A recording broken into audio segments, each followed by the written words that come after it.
wabarakatuh.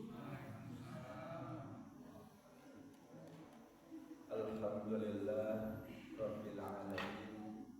Wassalatu wassalamu ala rasulillah sayyidil anbiya wa afdhalil mursalin. Asyhadu an la ilaha illallah wahdahu la syarika lah, al-maliku al-haqqu al-mubin. Wa asyhadu anna Muhammadan abduhu wa rasuluh al-mab'uts rahmatan lil alamin. Subhanaka la ilma lana illa ma 'allamtana innaka antal alimul hakim. Amma ba'du. Hadirin wal hadirat yang dimuliakan oleh Allah, para pengurus Masjid Al-Fauzin, para tokoh, para senior kita yang selalu memakmurkan masjid yang kita cintai ini. Alhamdulillah kita selalu mengingat Allah dengan kalimat thayyibah. Kalimat thayyibah di antara yang sangat dicintai oleh Allah adalah subhanallah, mensucikan Allah, walhamdulillah, memuji dan mensyukuri semua nikmat-nikmatnya. Mudah-mudahan dengan selalu kita mengingat Allah, memuliakan Allah, mengagungkan Allah, mensyukuri nikmat-nikmatnya, Allah berkenan untuk menambah kebaikan-kebaikan dunia kita, hasanah fid dunia. Allah berkenan menambah kemuliaan-kemuliaan akhirat kita, hasanah fil akhirah. Amin ya rabbal alamin. Salawat dan salam kita sampaikan kepada baginda junjungan alam Nabi besar Muhammad sallallahu alaihi wasallam. Mudah-mudahan kita bersama keluarga kita, sahabat dan kerabat kita, hingga anak keturunan kita digolongkan sebagai umatnya Rasulullah yang kelak mendapatkan syafaat di yaumil qiyamah. Amin ya rabbal alamin. Temanya pada majlis kuliah subuh pagi yang mulia ini adalah hasanah menurut Al-Quran, atau bisa diistilahkan dengan ayat-ayat hasanah. Kalau begitu maka nama tafsirnya adalah tafsir tematik. Tafsir tematik itu adalah berarti memahami pembahasan-pembahasan Al-Quran secara rinci, satu pembahasan demi satu pembahasan. Beda dengan tafsir yang kedua, namanya tahlili. Kalau tafsir tahlili berurut dari mulai Al-Fatihah, pembahasannya macam-macam. Al-Baqarah isinya beragam, Ali Imran pun sama. Itu namanya tafsir tahlili. Nah, tafsir tematik ini memang belum ada di masanya Nabi. Di masa Nabi berurut sebagaimana dulu kita belajar di kampung, belajar di pesantren juga berurut.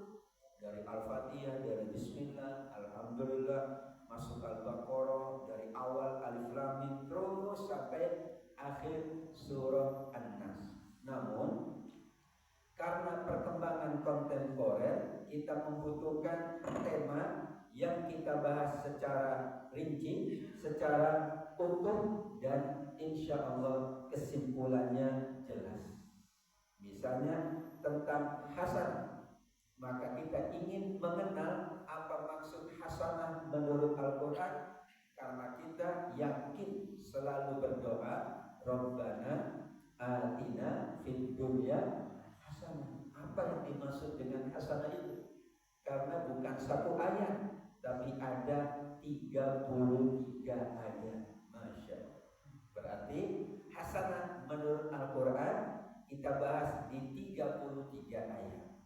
Namun dalam tafsir tematik Bapak Ibu, kita dituntut oleh para ulama, kalau ayatnya jumlahnya banyak bisa diringkas lagi. Kalau tahlili gak bisa, harus 114 surat, 6.666 ayat. Tapi kalau tematik yang tadinya 33, akhirnya disimpulkan oleh para ulama menjadi 5 ayat saja. kita hanya membahas 5 ayat dari 33 ayat, namun 5 ayat itu mencakup pembahasan yang ada di 33 ayat. Inilah metode kontemporer. Namanya juga metode baru. Ya, kalau di kampus, di sekolah itu hampir 90% skripsi, tesis, tentu agama ya, itu menggunakan tematik. Misalnya sabar menurut Al-Quran, ayat-ayat sabar. Pendidikan anak menurut Al-Quran. Pendidikan anak dini menurut Al-Quran. Lembaga pendidikan menurut Al-Quran. Nah, itu tematik karena memudahkan, diyakini lebih runtut, juga tidak bertele-tele, dan ada kesimpulan. Mudah-mudahan pagi hari ini dengan kita memahami ayat-ayat hasanah, semakin banyak hasanah dalam kehidupan kita. Amin. Nah, hasanah itu bahasa Arab. Berarti kita rujuk kamus bahasa Arab. Ada 3 makna yang disampaikan para ulama. Ada hasanah itu baik, hasanah itu bagus, hasanah itu cantik. Kalau baik biasanya perilaku, perbuatan, dan sifat. Oh, orang baik. Nah, berarti bukan penampilannya. Tapi kalau bagus bisa penampilan, bisa bukan penampilan.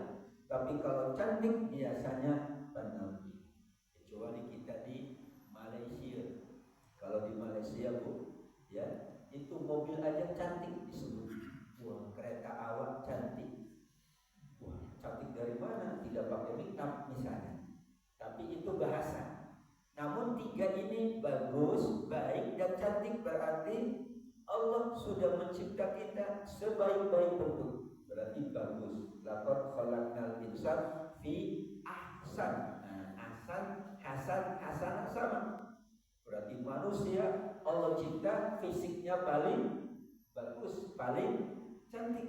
Tetapi doa kita kalau melihat cermin apa? Allahumma kama hasanta khalqi fahassin khuluqi. Ya Allah, sebagaimana Engkau telah memperbagus, mempercantik penampilanku, maka perbaguslah akhlakku. Itu juga hasan, fahassin khuluqi. Cuman ada yang bertanya, Ustaz, kita kenapa doa cermin itu semuanya bagus? Saya sampaikan asalnya, asal cerminnya bagus, doanya bagus. Kalau cerminnya kurang bagus, doanya kurang. Jadi cari cermin yang paling bagus, yang paling positif. Itu makna baik atau bagus atau cantik. Kemudian ada 2 pengertian lagi yang disampaikan oleh pengarang Kamus Al-Ma'ani. Beliau katakan hasanah itu bisa ucapan, bisa pula perbuatan. Ucapan yang baik hasanah. Maka tadi kita awali dengan kalimat thayyibah. Itu ucapan paling baik. Saking baiknya kata Nabi Shallallahu Alaihi Wasallam, ada 2 kalimat yang paling dicintai oleh Allah. Ringan diucapkan, tapi paling berat timbangannya adalah Subhanallah wa bihamdihi subhanallahil. Padahal cuma 2 kalimat, dan semua orang ringan melafalkannya, tapi berat timbangannya, paling dicintai oleh Allah. Maka ucapan yang baik itu kalimat thayyibah. Ya, kita membutuhkan nasihat orang, tapi ucapan paling baik adalah ucapan dari Allah, ucapan dari Rasulullah. Subhanallah, astagfirullah, la haula wala quwwata illa billah. Maka itu disebut ucapan paling baik, karena paling berat timbangannya, paling dicintai oleh Allah. Sebaik apapun ucapan manusia, tidak lebih baik dari kalimat thayyibah. Yang kedua adalah perbuatan baik. Yang ketiga adalah nikmat dan kebahagiaan. Jadi anak itu hasanah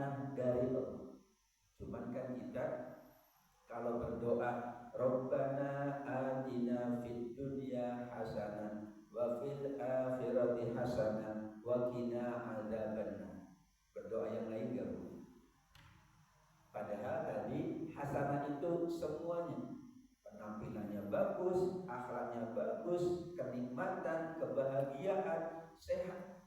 Tapi kalau cuma doa Rabbana atina fid dunya hasanah sepertinya belum lengkap.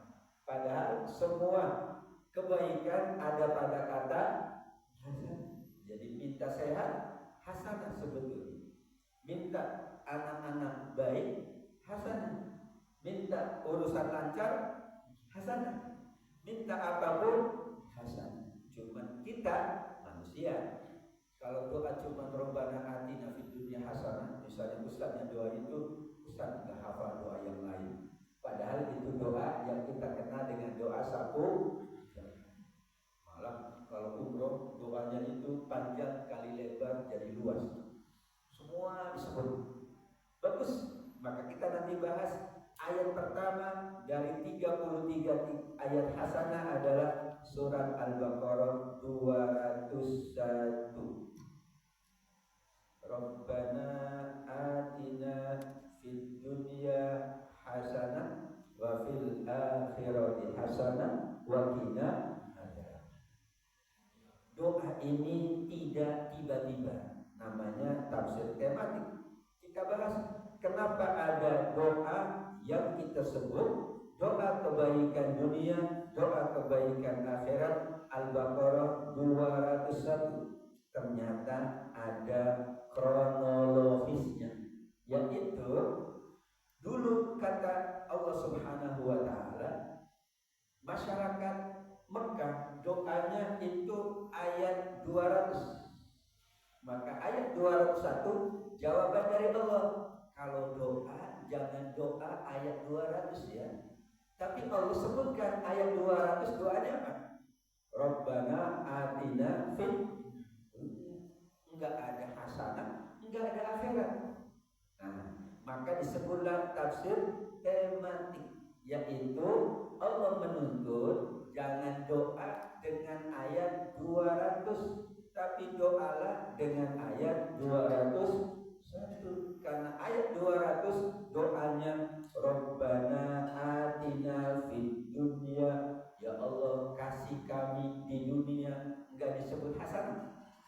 Tidak pula ada akhirat. Maka Allah bimbing kalau doa Rabbana atina fid dunya disebut dunianya hasanah. Karena dunia itu ternyata ada hasanah, ada sayyi'ah, ada baik, ada buruk. Dulu yang penting aku dapat dunia, mau baik ke, mau enggak baik, begitu doanya. Maka Allah tuntun masyarakat Mekah kepada Nabi Sallallahu Alaihi Wasallam, doanya menjadi hasanah di dunia dan hasanah di akhirat. Luar biasa. Itulah yang kita kenal dengan doa sapu jagat. Kalau tidak bisa doa sapu jagat, minimal doa ini menjadi doa penutup. Jadi kan kalau kita cuma doa Rabbana atina kayaknya kurang lengkap. Padahal ini makna hasanah itu lengkap, sehat hasanah, panjang umur. Cuman kalau doa Rabbana atina, aku gak minta panjang umur, aku gak minta sehat. Padahal hasanah isinya segala yang ada di dunia dari kebaikan, segala yang ada di akhirat dari kebaikan. Itulah kenapa diistilahkan oleh para ulama dengan doa sapu jagat.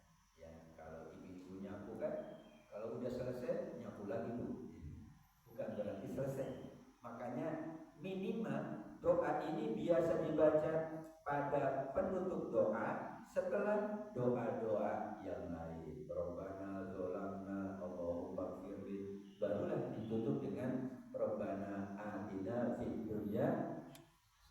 Boleh kan?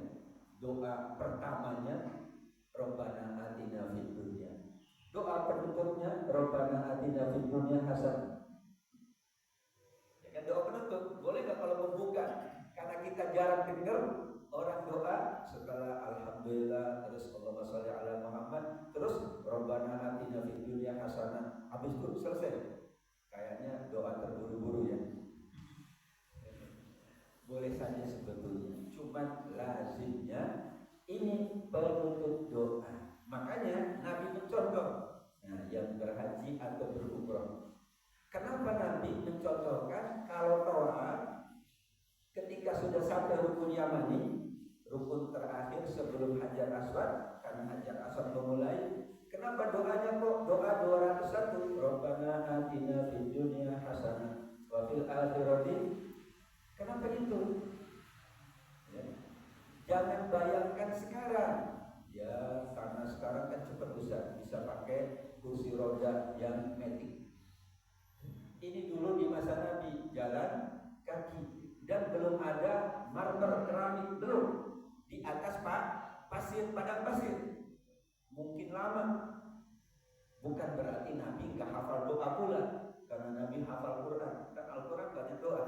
Tapi menunjukkan ini doa semuanya. Minta apapun ada pada doa ini. Itu alasan para ulama. Pada yakin Nabi kalau disuruh baca doa itu bisa dari A sampai Z. Bisa ngalahin doanya Imam Masjidil Haram malam 27 yang 1 jam. Mungkin bisa 5 jam tuh. Mungkin bisa 10 jam. Ya beliau berbahasa Arab, beliau paham, beliau mulia, beliau semuanya. Tapi alasannya karena inilah doa sapu jagat. Nah, kita baca tadi Allah tambahkan tadinya dunia, Allah tambahkan hasanah, Allah tambahkan akhirat. Dan Allah sebut hasanah dunia itu mirip dengan hasanah akhirat. Kan sama-sama hasanah. Harusnya ini kalau orang bahasakan harusnya dunia apa dia khair apa thayyib, akhirat baru hasanah. Kok dunia juga hasanah, akhirat juga? Berarti sama dong dunia dan akhirat. Bukan sama, tapi mirip. Al-Baqarah ayat 25. Ini sering kita bahas. Wa kutubihi mutasyabiha. Dan nanti orang-orang diberi oleh Allah di akhirat seperti Allah beri di makanan, minuman mirip dengan dunia. Ini sahabat kumpul lagi di surga, sahabat keluarganya kumpul lagi, orang tuanya kumpul lagi, teman-temannya kumpul, bahkan istri dan suaminya kumpul lagi. Itulah kenapa hasanah dunia sama dengan atau mirip dengan hasanah akhirat. Dalilnya Al-Baqarah ayat 25. Mudah-mudahan kita pun ketika Allah kumpulkan di dunia, maka Allah kumpulkan di dalam surga. Amin. Wah Ustaz, kalau di surga boleh nggak saya sholat? Nggak ada sholat di surga. Sholat cuma di dunia. Di surga itu surat Yasin 5556. Ngapain aja? Inna ashabal jannatil yawma fi syughulin faqihu, sibuk menikmati hidangan. Udah. Tapi kalau di dunia memang beribadah, berperan Allah. Di surga kalau ada yang saya sholatnya entah di surga, itu namanya kelewatan. Udah nggak ada sholat. Bayangkan di surga nyaman, nikmat, indah, tidak pakai sholat, tidak pakai puasa. Di kita senikmat apapun ada puasa, berarti kan nggak makan juga. Seenak apapun rumah kita tetap ada sholat. Masya Allah. Di sana tidak ada sholat, yang ada cuma kenikmatan hasanah di dalam surga Allah. Hadirin wal hadirat yang dimuliakan oleh Allah. Kita kembali ke ayat yang kedua. Supaya dapat hasanah di dunia dan hasanah di akhirat, An-Nisa 40, kita harus ada perbuatan baik. Saking maha baiknya Allah, kalau berbuat baik minimal 10 kali lipat pahalanya. Minimal. Tapi kalau berbuat buruk, Allah balas dengan setimpal. Berarti Allah maha baik. Sehingga perbuatan yang baik, kalau itu dilakukan tulus karena Allah, maka balasannya minimal 10. Selanjutnya di Al-An'am 160. Tematik ya. An-Nisa 40 ditafsirkan dengan Al-An'am 160. Kenapa ditafsirkan dengan Al-An'am 160? An-Nisa ayat 40 belum disebut berapa sih balasan kebaikan dari Allah. Sedangkan Al-An'am 160 Allah sebut siapa yang datang dengan kebaikan maka baginya 10 kali lipat. Dibahas oleh para ulama, kenapa cuma 10? Dicari ayat-ayat yang banyak. Betul? Berinfak berapa balasannya? Seperti satu bulir. Setiap itu ada 7 tangkai. Kemudian masing-masing dilipat gandakan 100 dan 700. Betul? Kama tadi hamba. Ya. Kemudian Allah juga menyebutkan melalui Nabi sholat di Masjidil Haram balasannya 100.000 kali. Insya Allah kita masuk Ramadan nanti di bulan Maret, ada malam yang kita kenal Lailatul Qadar, balasannya ibadah di malam itu lebih baik dari 1000. Bayangkan. Karena banyak ayat dan hadis yang menyebutkan kelipatan. Misalnya sholat berjamaah 27 kan lebih dari 10. Kemudian berinfak 700 kali lipat. Kemudian banyak sekali balasannya. Di Madinah, di Masjid Nabawi 1000 kali lipat. Di Masjidil Haram 100.000 kali lipat. Karenanya dirumuskanlah oleh para ulama, berarti 10 itu adalah minimal.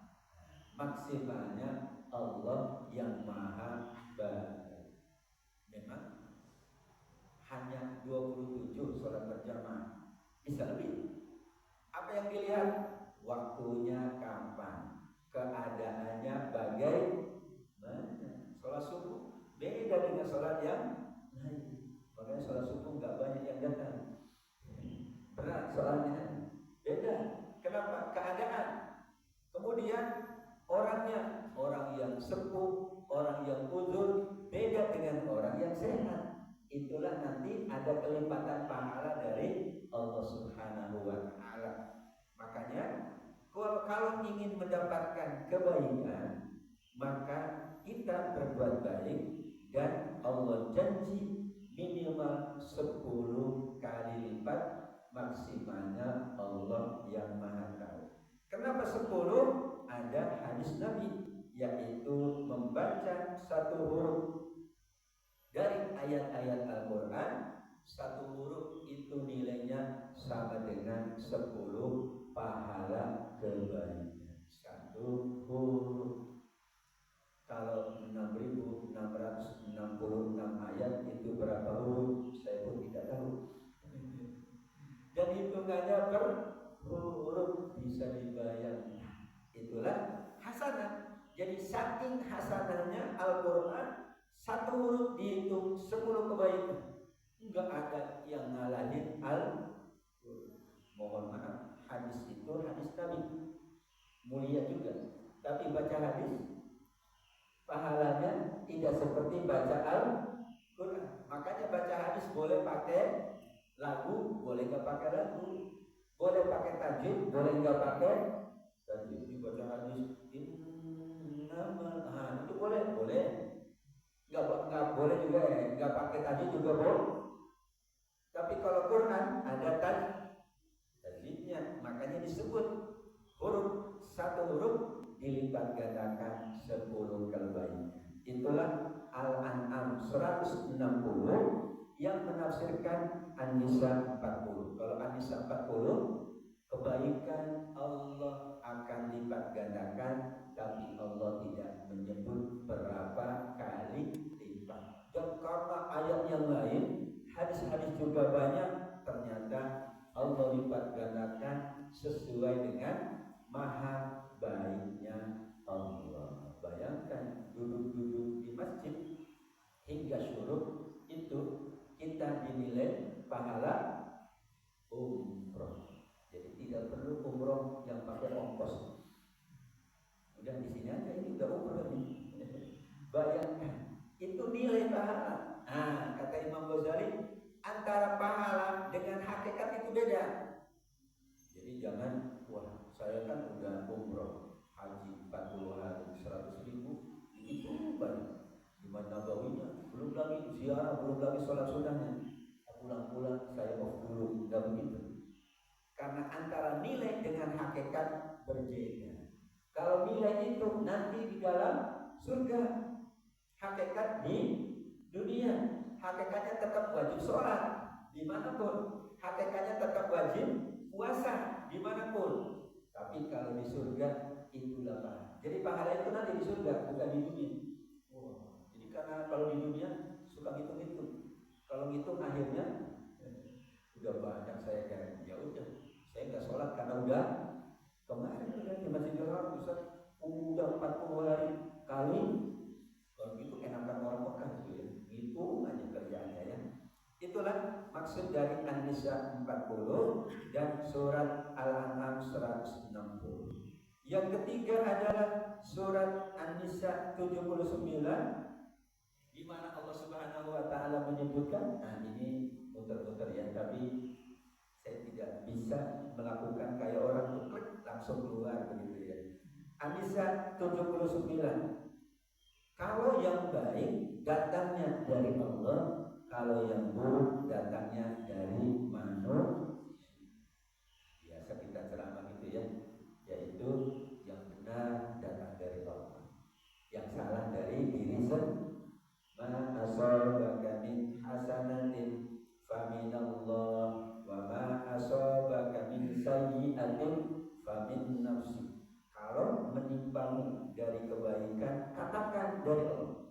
Tapi apa saja keburukan yang menimpamu itu karena kesalahan diri sendiri. Hasanah harus dikaitkan dengan Allah, sayyi'ah harus dikaitkan dengan manusia. Jadi kalau ada orang berbuat dosa, enggak boleh mengatakan aku berbuat dosa karena Allah, enggak boleh. Tapi kalau berbuat baik, aku berbuat baik karena kita. Kalau Allah tidak berkehendak, enggak mungkin sampai ke Masjid Al-Fawzi, enggak mungkin. Bisa sholat karena Allah bantu, Allah tolong, kan begitu. Tapi kalau perbuatan jahat, jangan sandarkan kepada Allah. Atau manakala yang terjadi bukan kenikmatan, jangan pula sandarkan kepada Allah. Allah nggak sayang, kok yang sakit aku, bukan dia. Nah, itu nggak boleh. Tapi saya sakit berarti mungkin aku kurang ini kurang itu. Nah, selalu kembali kepada diri sendiri. Kenapa? Karena Allah itu adalah maha segala-galanya. Karenanya yang baik itu pasti datang dari Allah, yang buruk dari diri sendiri. Banjir nggak boleh, ini Allah memang ngasih banjir ke kita, nggak boleh. Tapi banjir, ini nih, iya manusia begini, makanya Allah kasih. Itu keimanan. Tapi kalau sudah usaha maksimal, sudah ikhtiar, hasilnya tidak sesuai dengan diinginkan, tetap nggak boleh nyalahkan Allah juga. Tapi ya Allah, mudah-mudahan besok nggak banjir lagi. Bisanya cuma begitu. Kenapa? Karena Allah pasti maha baik. Kalau Allah maha baik, hanya kebaikan-kebaikan saja yang Allah anugerahkan. Manakala ada keburukan, misalnya ada bencana, ada musibah, kita kata Allah, kembalilah pada diri sendiri. Anak gak lulus yang dimarahi Allah, anak lulus gak ingat Allah, nah itu gak boleh. Jadi anak lulus alhamdulillah, anak gak lulus masya Allah. Berarti ini bimbelnya kurang, ini kurang banyak, lesnya kurang serius ini misalnya. Nah itulah kenapa, karena pasti setelah kita melakukan ya berbagai ikhtiar, Allah kasih kebaikan sebagaimana di surat Al-Isra ayat yang ke-7, perbuatan baik itu untuk dirimu, perbuatan jahat juga untuk dirimu, bukan untuk Allah. In ahsantum li'an, kan itu baik untuk diri sendiri, buruk. Kalau tadi, kalau kebaikan katakan dari Allah, pasti alhamdulillah. Kalau keburukan, ya Allah, hamba dzalamna anfusana wa illam taghfir. Maka itu doa pertama, Rabbana dzalamna, surat Al-A'raf. Kenapa? Nabi Adam dapat keburukan, yaitu diturunkan dari surga. Dan Nabi Adam mengakui pernah berbuat salah. Bayangkan, salahnya cuma salah satu, Bu. Yaitu bukan salah satu, ya cuma satu salahnya. Makan buah. Bayangin kita makan buah macam-macam. Ya. Itu Allah masih maha baik, sehingga kata Allah, kalau baik tidak boleh mengatakan kecuali faminal. Kalau buruk, kalau tidak sesuai dengan harapan, tidak boleh juga mengatakan Allah tidak sayang, Allah tidak adil. Tapi katakanlah mungkin kita yang belum baik menurut Allah Subhanahu wa ta'ala. Itulah kebaikan menurut surat An-Nisa ayat 79. Kebaikan yang keempat, hasanah yang keempat adalah surat An-Nisa 80. Tadi kebaikan maknanya itu, kemudian perbuatan baik balasannya ini. Kalau ternyata ada sesuatu yang terjadi tidak baik, katakan itu karena diri sendiri. Sekarang Allah ingatkan ada syafaat namanya pertolongan kebaikan, yaitu Allah minta kita menolong orang yang berbuat baik, namanya syafaat hasan. Tidak menolong orang berbuat jahat, namanya syafaat sayyi'ah. Nah ini syafaat hasanah, yaitu siapa yang memberi pertolongan dengan pertolongan yang baik, dia dapat pahala nolong kebaikan.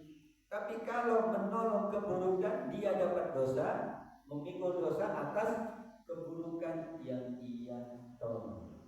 Jadilah dalam hadis Nabi, siapa yang membuat sunnah hasanah, maka dia dapat sunnah itu, pahala itu, dan pahala orang-orang yang ngikutin sunnah tersebut. Masya Allah. Yang kita sebut pahala jariyah, pahala yang ngalir.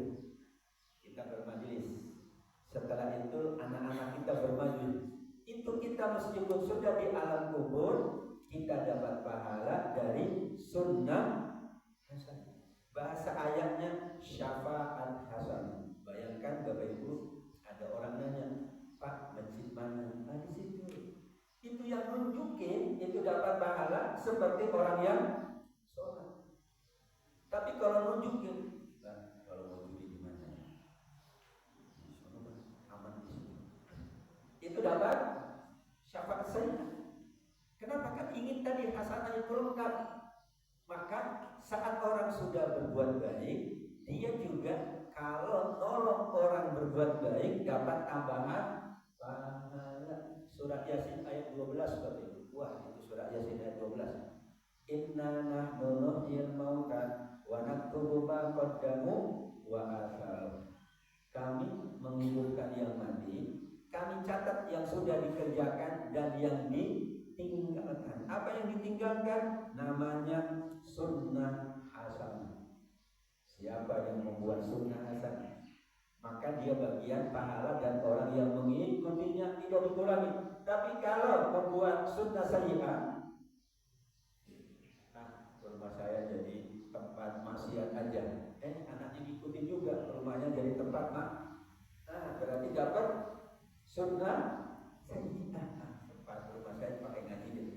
Setelah kita tiada, anak kita pakai rumah ngaji juga, itu dapat tambahan pahala. Kalau dalam hadis yang masyhur, apabila anak Adam meninggal dunia, maka terputus pahalanya kecuali 3: sedekah jariyah, ilmu yang bermanfaat, anak soleh yang mendoakan. Nah, inilah dasarnya ayat ini, yaitu kebaikan yang mengalir tidak pernah berhenti, padahal orangnya sudah di alam kubur. Orang tua kita masih dapat pahala. Kenapa? Karena kitanya soleh dan bayangkan, padahal beliau mereka sudah wafat ratusan tahun mungkin, puluhan tahun mungkin. Bayangkan dengan baginda Nabi Muhammad Sallallahu Alaihi Wasallam. Contohnya sunnahnya Nabi banyak, sunnahnya sahabat banyak, sunnahnya para tabiin banyak, sunnahnya kita.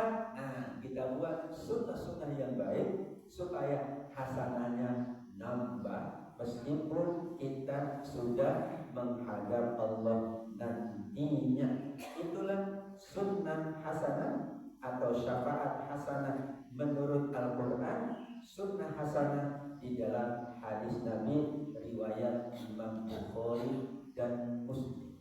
Maka kita harus perbanyak sunnah. Jadi sunnah itu banyak. Sunnatullah, sunnahnya Allah. Pagi matahari terbit, itu sunnatullah, gak bakalan berubah kecuali kiamat. Ya, kalau hujan itu turun dari langit, sunnatullah, itu tidak akan berubah. Dan hujan isinya air. Tapi kalau Allah berkehendak hujannya hujan mudah-mudahan hujan emas. Ya, tapi sunnatullahnya nggak mungkin turun hujan emas. Yang ada hujan baru nanti emasnya di dalam bumi misalnya atau di gunung. Itulah namanya sunnatullah, sunnah Rasul, sunnah sahabat. Sahabat ini mushaf, itu sunnahnya sahabat. Dulu tidak ada sholat tarawih, sunnahnya sahabat. Dulu tidak ada sholat tarawih. Sholat tarawih dulu cuma semalam, cuma satu malam. Di zaman Umar, orang sholat tarawih sendiri-sendiri, kayaknya bagus deh kalau dikumpulin. Akhirnya kita ikut sunnahnya sahabat Umar bin Khattab. Yang ikut sunnahnya sahabat itu calon penghuni surga dan dibolehkan oleh baginda Nabi Muhammad Sallallahu Alaihi Wasallam. Yang terakhir kita sering baca Al-Ahzab 21. Laqad kana lakum fi Rasulillah uswatun hasanah. Kita biasa baca ini, tapi yang kita ingat cuma bahwa Nabi itu contoh yang baik. Tapi kalau kita baca dengan tematik ayat-ayat hasanah, kita punya makna yang sangat dalam. Yaitu semua kebaikan ada pada Nabi. Coba hasanah apa yang tidak ada pada Nabi di dunia? Dan nanti hasanah di akhirat untuk Nabi paling tinggi, karena surganya Nabi surga paling tinggi.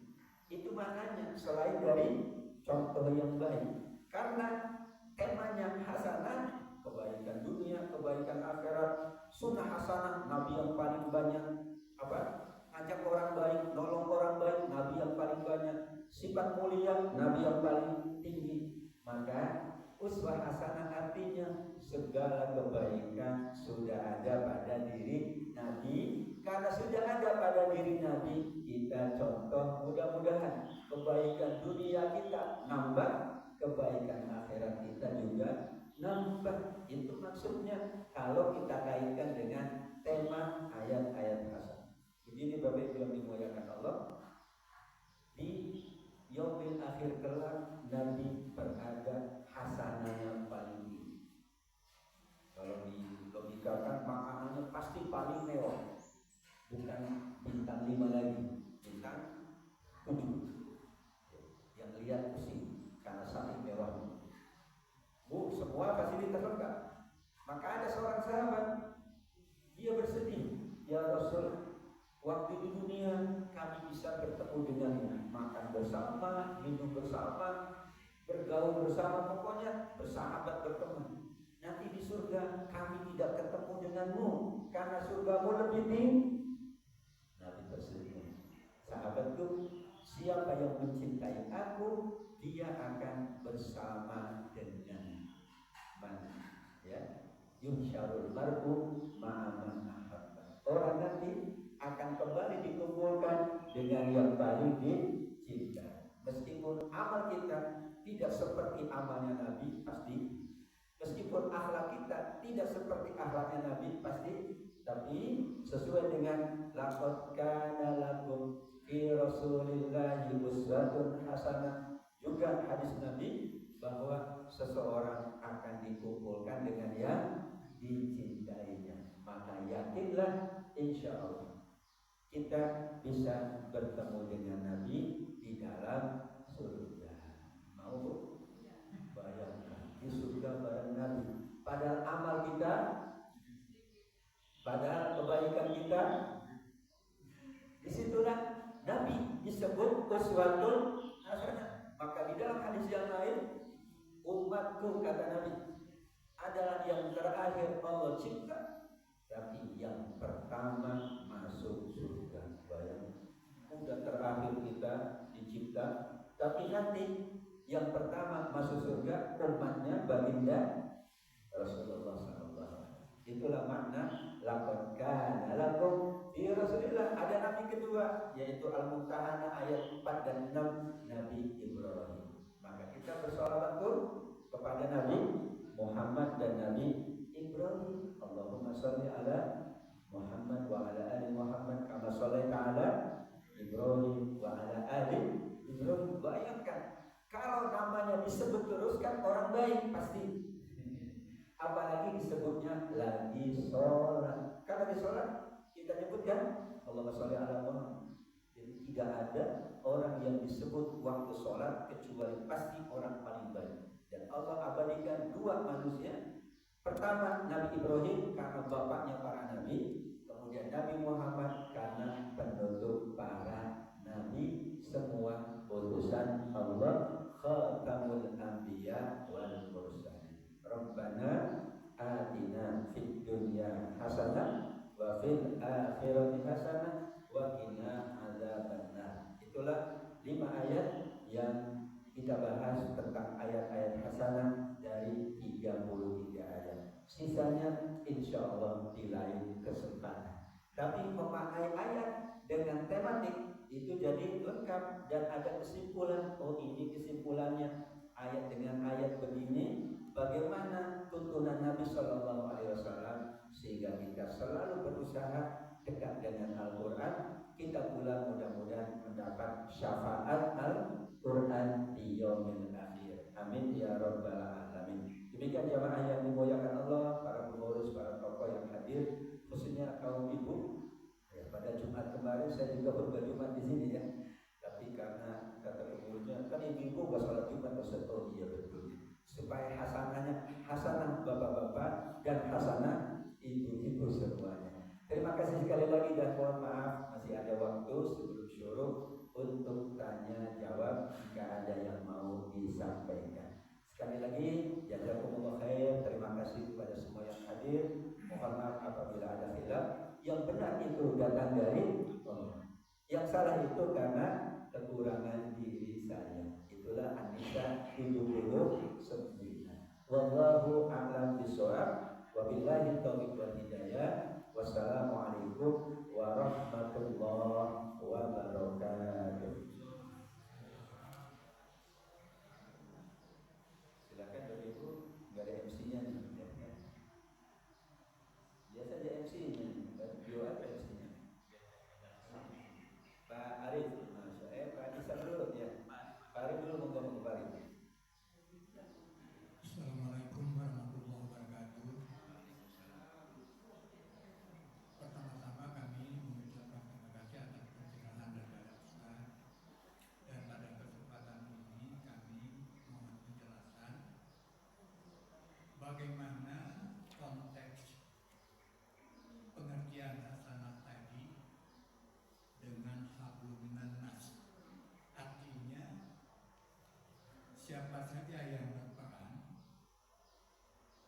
untuk mewujudkan hasanah ini dalam konteks hablum minan nas tadi.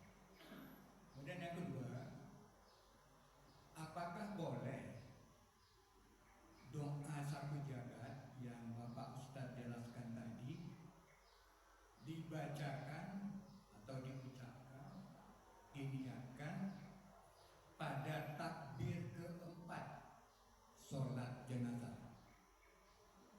Itu aja Ustaz, mohon penjelasan. Terima kasih. Wassalamualaikum warahmatullahi wabarakatuh. Waalaikumsalam warahmatullahi wabarakatuh. Terima kasih Pak Arif. Hasanah, saya setuju dengan beliau, harusnya mencakup hablum minallah dan hablum minna. Tapi memang kalau hablum minallah itu Allah sebutkan pahalanya. Hablum minanas tidak disebutkan berapanya. Anak berbakti kepada orang tua itu hasanah hablum minanas. Tapi tidak disebutkan berapa pahalanya bu berbakti. Enggak. Tapi sholat disebut, puasa disebut. Ya, puasa 1 hari itu menjauhkan dari neraka 70.000 tahun perjalanan. Tapi hablum minanas adalah ujian. Jadi kalau kita beribadah kepada Allah, iya Allah Maha segala-galanya. Tapi kalau kita baik kepada makhluk, kan makhluk bukan segala-galanya. Tapi Allah tetap perintahkan hablum minan nas. Urutannya hablum minan nas paling tinggi adalah Rasulullah. Yang kedua adalah orang tua. Yang ketiga adalah keluarga. Yang keempat adalah tetangga. Yang kelima adalah semua manusia. Nah, itu urutannya hablum minan. Tapi betul bahwa hasanah juga dikaitkan dengan hablum minan nas, bukan hanya hablum minallah. Memang ujian paling berat hablum minan nas. Hablum minallah kan ketahuan, sholat, pahala sekian. Hablum minan nas, disitulah hablum minan nas kata para ulama, ujian hasanah. Yang kedua, boleh nggak doa sabu jagat dibaca pada takbir terakhir? Tidak ada petunjuk dari Nabi. Maka sholat jenazah tetap saja namanya sholat, sehingga kita baca sesuai dengan apa. Kalau mau nambah nanti setelah selesai sholat jenazah, ketika doa kan selesai, ya Allah malah tahrimnya ajrohu wala tahrimnya ba'dahu firlana walahu assalamualaikum warahmatullahi, baru silakan doanya, mau robbana atina, mau macam-macam. Jadi doa di depan jenazah itu bebas. Tapi konteksnya tentu mohon ampun dulu, mohon rahmat dulu, Allahumma firlahu warhamhu, barulah Rabbana atina fid dunya hasanah. Tetapi di dalam sholat kita usahakan tidak membaca, karena khawatir sholat kita nambah bacaan dari manusia biasa, bukan dari baginda Nabi Muhammad sallallahu alaihi wasallam. Demikian Pak Arif. Siapa dulu? Baik. Bismillahirrahmanirrahim. Terima kasih. Saya ingin bertanya hubungan antara satu ayat Al-Quran yang antum tadi jelaskan, ma asabaka min hasanatin faminallah wa ma asabaka min sayyi'atin famin nafsik, dengan satu doa yang sering juga dibaca, bismillah walhamdulillah wal khairu wasyarru bimasyiatillah. Itu saja, terima kasih. Barakallah, masya Allah. Kita diingatkan dengan doa baik dan buruk itu atas kehendak Allah. Ayatnya yang menimpamu bukan kehendak. Jadi kehendak itu yang ada di lauh mahfuz. Allah tetapkan semuanya baik dan buruknya di lauh mahfuz. Tapi ketika di lapangan, ketika dalam kehidupan, Allah wajibkan kita beribadah, menjalankan perintah, meninggalkan larangan. Jadi karena Allah perintahkan kita menjalankan perintah dan larangan, perintah itu pasti kebaikan, larangan itu pasti keburukan. Maka siapapun yang menjalankan itu dapatlah ketentuan yang baik. Tapi kalau tidak menjalankan, mungkin dapat ketentuan yang tidak baik. Wal khair wasyarr bimasyiatillah. Itu masyiatullah artinya adalah kehendak dan ketetapan Allah. Tapi sehari-hari manusia wajib beribadah, beramal soleh, sekaligus berdoa agar yang Allah tetapkan itu kebaikan saja. Tapi kalau tidak, maka saat Allah tetapkan keburukan, tidak boleh menyalahkan Allah, tapi kembali pada diri sendiri. Terima kasih Ustaz. Wallahu a'lam. Pak Isa, lanjut atau beliau? Ibu diwakili ya Bu. Assalamualaikum warahmatullahi wabarakatuh. Ustaz, standar baik itu kan macam-macam Ustaz ya. Sekarang orang memiliki standar HAM sampai orang menikah sama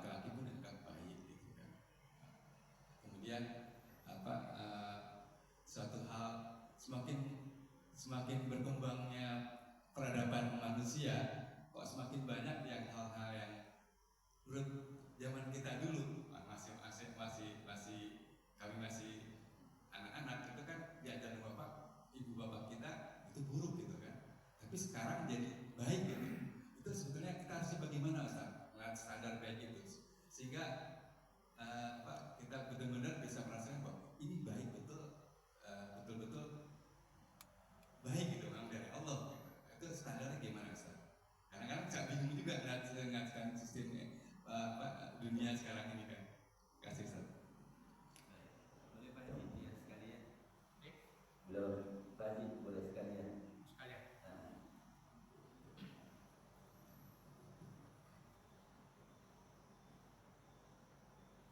Terima kasih Pak Ustaz. Karena udah pakai ini bisa Pak. Lebih jelas. Ada 3 pertanyaan barangkali, tapi tidak banyak-banyak. Yang pertama, mengucapkan hasanah atau hasanah yang benar. Karena kalau kita orang Indonesia membaca dengan tulisan hasanah, selamanya akan terbaca hasanah terus. Sementara di dalam tulisan-tulisan Arab, ayat-ayat suci pakai ha. Kalau saya tetap bertahan pada hasanah, bukan hasanah. Yang pertama itu. Yang kedua, mohon maaf, pada doa satu jagat itu kami sering mendengarkan ada tambahan setelah Robbana atina fid dunya hasanah wa fil akhirati hasanah wa qina adzabannar, ditambah wa tahfirna jannata mal akhir dan seterusnya. Ini yang kedua itu. Apakah lebih bagus atau tidak usah ditambahin gitu. Yang ketiga, mohon maaf, ini kaitannya dengan yang sudah berlalu tanggal 14 kemarin. Surat An-Nisa 85 memilih calon presiden. Kalau yang dipilih itu baik, maka kita akan ikut baiknya. Tapi kalau yang kita pilih ternyata, mohon maaf, tidak baik, apakah kita juga akan ikut-ikutan tidak baiknya? Terima kasih. Masya Allah. Terima kasih Pak Haji, luar biasa ini. Yang terakhir itu babnya para pengurus ini. Baik, yang pertama saya coba menjawab. Ya, memang standar baik itu relatif. Tetapi bagi orang beriman tidak relatif. Kenapa tidak relatif? Contohnya sudah ada Nabi Muhammad SAW. Relativitas itu dibuat oleh masyarakat umum supaya kita kebingungan menetapkan baik dan buruk. Akhirnya betul kebingungan, termasuk pertanyaan terakhir tadi. Sehingga standarnya kita baca Quran, baik menurut Quran apa? Oh iya. Baik menurut hadis apa? Nah itu. Laki sama laki yang gak baik itu jelas dosa menurut Al-Quran. Jadi disinilah pentingnya untuk kita menjadikan standarnya adalah Al-Quran, Al-Hadis, pendapatnya para ulama, para sahabat dan seterusnya. Kalau kita berpegang pada itu, kata Nabi, engkau tidak akan sesat. Kan gitu ya? Aku titipkan 2 perkara. Kalau berpegang tidak sesat, tapi karena tidak berpegang jadi yaitu kitabullah dan sunnah Rasulullah SAW. Maka standar itu ada, yaitu apa kata Allah, apa kata Rasulullah. Kecuali kebaikan yang bersifat universal, kayak gotong royong, nah itu bebas. Ya. Tapi kalau Allah sudah tetapkan, misalnya hubungan suami istri Allah tetapkan, maka hanya suami istri yang disebut baik. Tapi kalau bukan istrinya, dengan alasan apapun enggak baik. Apalagi laki sama, jelas sekali. Pacaran enggak baik menurut Al-Quran dan Hadis. Tapi kalau suami istri malah berpaham, nah itu standarnya. Tapi kalau yang umum, yang universal, kejujuran semua mengatakan baik. Kemudian apalagi kan kebersihan semua mengatakan baik. Sehingga kita bagi 2, ada kebaikan yang sifatnya adalah ketentuan dari Allah dan Rasul, tapi ada yang ijtihad. Umumnya ijtihad wilayah-wilayah sosial yang itu diserahkan kepada akal manusia, tapi insya Allah akal manusia pun harus ikut pada apa yang dikatakan Allah dan Rasulullah. Ya, yang benar itu bahasa Arab hak dengan hak kecil. Tapi di kita kadang pakai CH, pakai KH juga. Oke, kalau itu bahasa Indonesia saya mengatakan nggak ada masalah. Tapi saat baca Quran nggak boleh pakai KH. Karena baca Quran harus ilmu tadi. Nah, jadi sama orang Arab itu kan, jangan tanya, itu kok dibacanya go. Bukan kaifahal, al-gullah. Kok jadi gak al-gullah padahal akulah. Itu namanya slang. Jadi kalau slang bukan di Al-Quran gak ada masalah. Tapi Quran harus hasanah. Itu sebagai keringanan bagi kita karena kadang-kadang sulit menyebutkannya benar. Ya sama dengan baca-baca yang lain kan sebut sulit ya gitu ya. Misalnya maaf nih, fitnah kan sulit. Nah, itu fitnah. Ya udahlah, apa-apa. Maksudnya fitnah begitu ya. Tapi kalau baca Quran harus fitnah. Nah, itu fitnah. Kalau orang Sunda nggak bisa fitnah gitu. Itu sulit juga. Tapi kalau baca Quran fitnah. Ketika sholat ya fitnah pakai fa begitu ya. Jadi nggak ada masalah. Tambahannya bagus kan? Karena tambahan itu adalah doa. Kecuali ditambah ketika baca Quran nggak boleh. Jadi wa adkhilna jannata ma'al abrar, tambahan agar kita diwafatkan bersama orang-orang paling berbakti. Itu kan bagus ya. Kan minta dunia dan akhirat yang baik. Kemudian kalau wafat dipertemukan dengan orang-orang yang terbaik. Berarti bagus. Nah, yang terakhir standarnya tadi kita baca Quran, apa kata Allah, kita baca hadis, apa kata Rasul, kita baca pandangan para ulama, barulah kita yakini kalau itu sebuah yang baik. Yakinlah kalau ada terjadi keburukan berarti ujian dari Allah, karena pasti ujian itu ada, dan ujian itu bisa sehat, bisa sakit, bisa baik, bisa buruk. Tapi yakin kalau sudah itu ikut Allah, Rasulnya dan para ulama, kalaupun Allah turunkan keburukan berarti kita perbanyak lagi amal ibadah kita. Mudah-mudahan di waktu-waktu yang lain Allah senantiasa menjaga iman dan Islam kita, menjaga kebaikan-kebaikan kita semua. Demikian Bapak Ibu yang dimuliakan Allah, bahasan kita pada pagi hari ini. Mohon maaf dan mohon izin. Baik, mohon maaf saya harus keluar, makanya saya bawa istri ini ya.